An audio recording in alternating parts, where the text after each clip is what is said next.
正直なんでワーキングホリデーを使うのかとか、ワーキングホリデーで何が得られるのかっていうのはもう人それぞれ当たり前に違う。絶対いい経験にはなると思う。大変だけどね。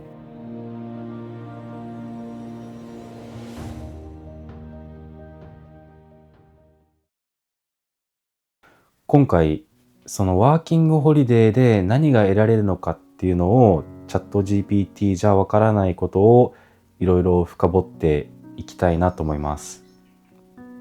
経験もそうですけど、自分が知らない景色とか文化とかいろんな得られるものがある中で、そもそもそのワーキングホリデーっていうねビザを使うにあたって目的を決めなきゃいけないのかっていう疑問もねまたあります。正直なんでワーキングホリデーを使うのかとか、ワーキングホリデーで何が得られるのかっていうのはもう人それぞれ当たり前に違うと思います。そもそもねワーキングホリデーは30歳31歳までに海外で過ごすことができる。1年2年3年ってねビザセカンドとか取ればそのぐらい滞在できるけど、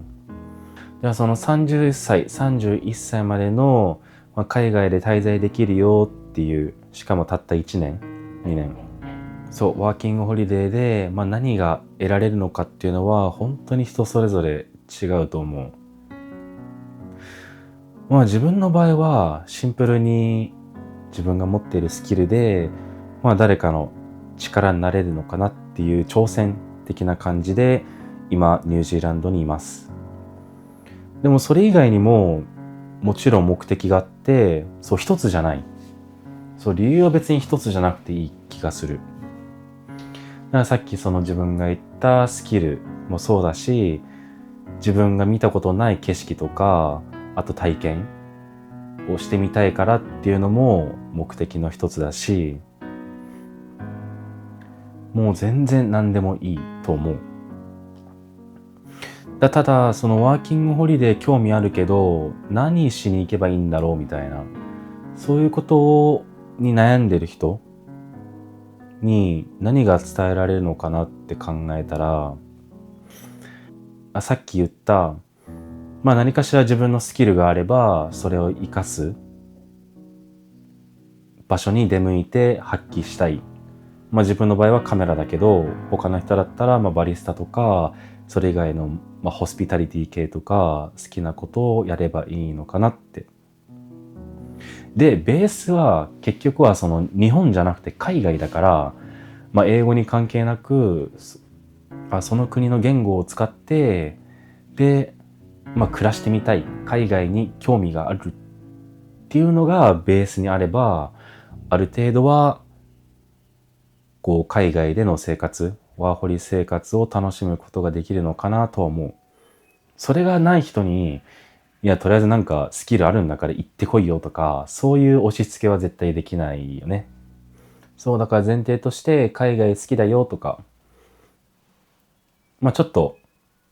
普段と違った環境に身を置いて生活してみたいっていう、そういう好奇心とか興味があるんだったら、ある程度準備時間かかるけどワーキングホリデーはおすすめできます。それでチャット GPT に、ワーホリで何が得られると思うって実際に聞いてみたんだけど、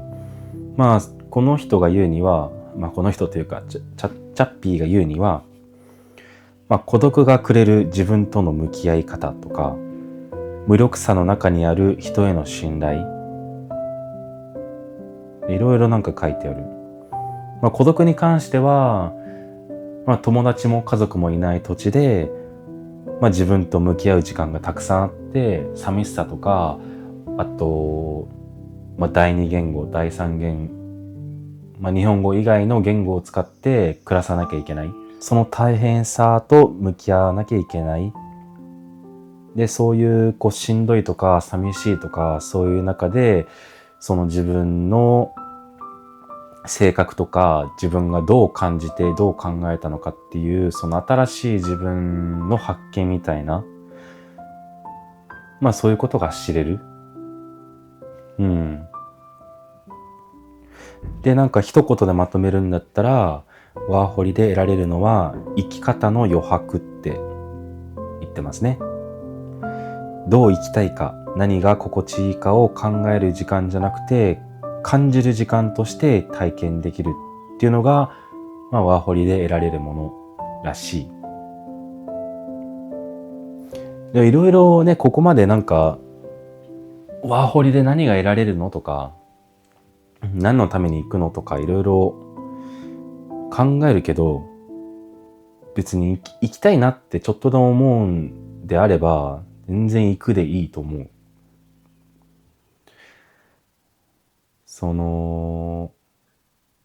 まあ自分はこのワーキングホリデーは2回目なので、前回がオーストラリアだったけど、その時も単純に海外が好きだから、オーストラリアが好きだからっていう理由で